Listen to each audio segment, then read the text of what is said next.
Hi there, and welcome to my back to school video. I'm so excited you've decided to join me. So we are starting to wind down summer and really focus on getting ready for back to school. There are a few things that I like to do that I have found that helps our family get ready for adjusting to our shift in schedules and just refocus us on the year ahead. I think it's really important to try and create rhythms that make sense for your family. So hopefully by sharing some of my tips and tricks, that'll bring some focus to your house. I'm going to be doing things like going through clothes, getting lunch making supplies organized, and getting all my back to school supply shopping taken care of. Let's get going. So the first thing that I tend to do is do back to school shopping. In our area, we tend to get sales 2 to 3, maybe even 4 weeks before the schools start back. I like to get out early if I can because I find that the selection is much better the earlier I go. So I pretty much wait for sales to start up and then that's when I go shopping. I'm not going to be able to get everything in store, but I have found that Target has a lot of what I'm looking for at pretty decent prices. I'm going to take you through this shopping journey with me as I fill my cart and get almost everything that I need for back to school.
So I've got everything laid out on the table. I was able to get most of it at Target and really had pretty good sales going at the end of July. There are a few things that Target didn't have that I needed to pick up at the grocery store, and a couple of things I just did through Amazon.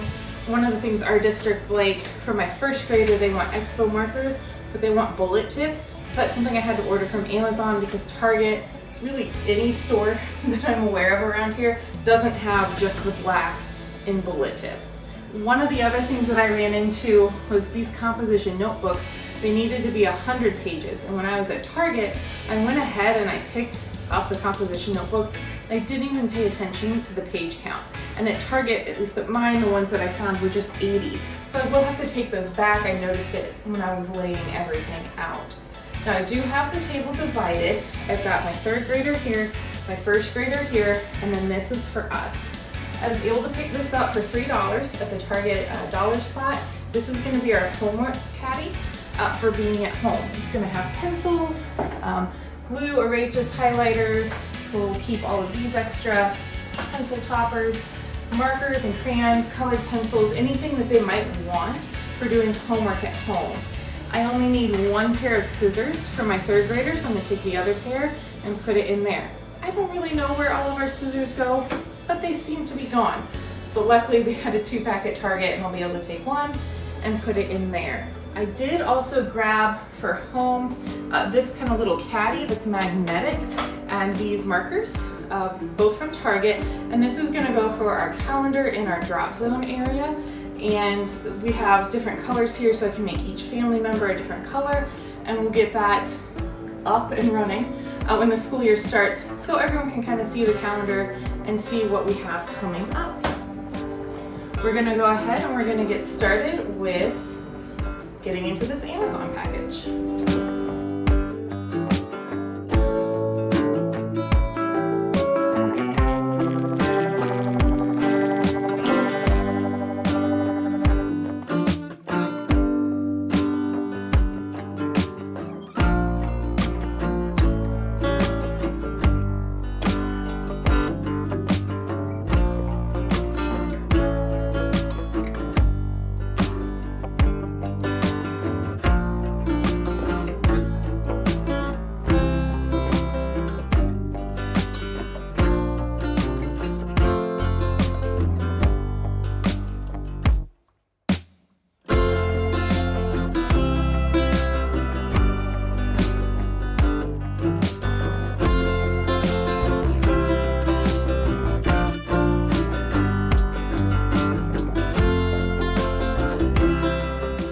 One quick note about these guys, I usually make a chalkboard for the kids to hold up, but this year I actually will have 2 kiddos, the first grader and the third grader. They're gonna be starting school on the same day, and my one chalkboard sign is not gonna work for both of them. And I wind up taking so much time making it, which I really enjoy doing, but I'm gonna have 3 kiddos in school this year, and I just think there's a better use of my time right now. Instead of spending so much time making something like this on a chalkboard. So I did order these. I really like these because it kind of gives you milestones more.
So a key part to back to school is also going through clothing and making sure to take out things that we don't need, that are too small, or maybe we're looking to just purge something that I haven't ever seen them wear. Maybe it was a hand-me-down from somebody that we didn't really pick out.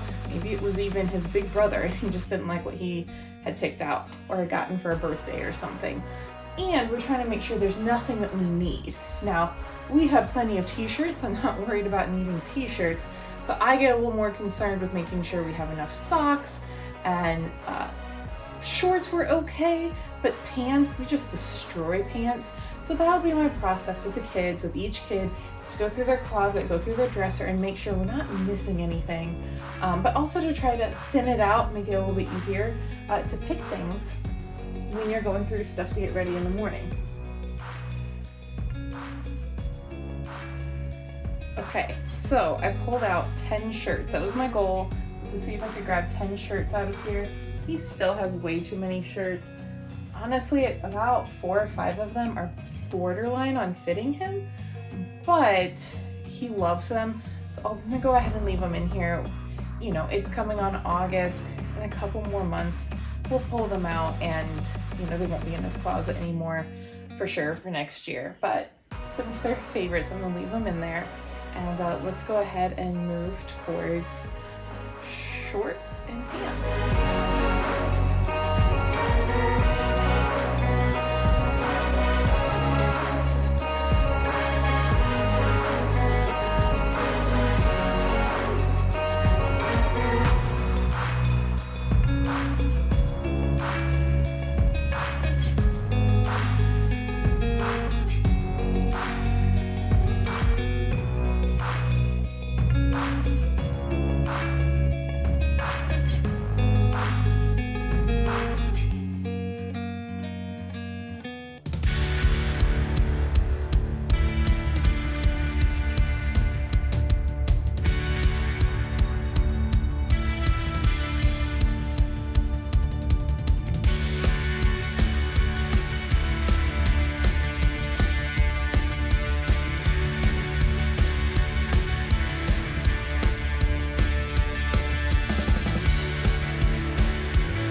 So this is my middle son's drawer. He wanted these dividers in here, and they're just like their tension, so you just pull it out as far as you need. It helps divide your drawers. And the way he has wanted to get his drawer divided, these are going to be his dressier pants or jeans, but he tends not to wear jeans, so we don't even have any. These are his athletic pants, which is basically what he wears all the time, athletic shorts, and then kind of dressier shorts. He tends not to wear the plaid ones too often, but he will wear kind of these plain colored ones. All right, so I'm gonna give you a rundown of my lunch making basket. So in this basket, we've got our lunch boxes. Back here, this is an extra lunch box that can be used by the whole family for a picnic, or if I need something, I've got this. And inside of it, I have my youngest's lunch box. She does not need a lunch for school, but we like to have one for play dates and park visits and just times where we want to pack a lunch. We've also learned that teachers will sometimes go on field trips and they want a brown bag, and maybe sometimes we do too, something where we're not carrying a whole lunch box around, and that gives you a nice disposable option if you need it. Now here in the front, we have 2 other lunch boxes. Now this is for my middle child, and he has not had to take lunch to school yet, so he just has this bento, and I'm going to open this up in a second and show you what it looks like. But for my oldest here, I'll show you what we have figured out works well for him. We like having a second kind of outer shell lunch box to put the bentos in, and we found that that can help them stay cooler. You can put an ice pack in here, which we've got right in there. So you can put your ice packs in here. It gives you a little extra space if maybe you want a snack. You can put like a little bag of goldfish, or you can put like a little extra, bag of carrot sticks or pretzels or whatever you wanted. If you wanted to keep it separate from the lunch, by having this second kind of outer pouch so to speak, for your lunchbox, then you can kind of have more flexibility. And this thing was only $10. It could definitely take a ride through the washing machine before school starts, but it's held up really well for 2 years.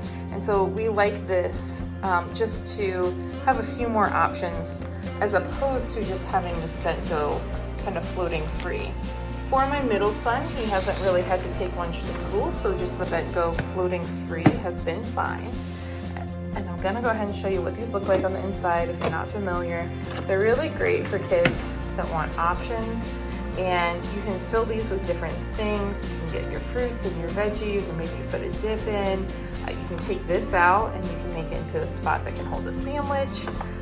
There's just all kinds of ways that you can configure this, and there's some great recipes on Pinterest if you're looking for how to pack a bento style lunchbox for your little ones. And there are some like this, there are some that are metal. There's just a lot of options out there. Now, since my middle one does need to pack his lunch for school, we actually went ahead, and one of our purchases to get ready for school this year was this new lunchbox. Again, it has this zipper here, so I can put something separate into this pouch, whether that be napkins or silverware. It's really a flexible space for whatever you need. And I hadn't opened this up yet. I'm taking tags off. I wanted to make sure that the bento fit, which it does. And again, there's plenty of room to put an ice pack in here or whatever you need. And then we're gonna be able to zip this up, and handily, the green lunchbox matches the green Minecraft lunchbox as well. And so they're going to all fit nicely into our basket. And then this is gonna go just right into our pantry. And this little basket is a great place for everyone to know where to go when they need a lunchbox. And it also serves as a great place to put it away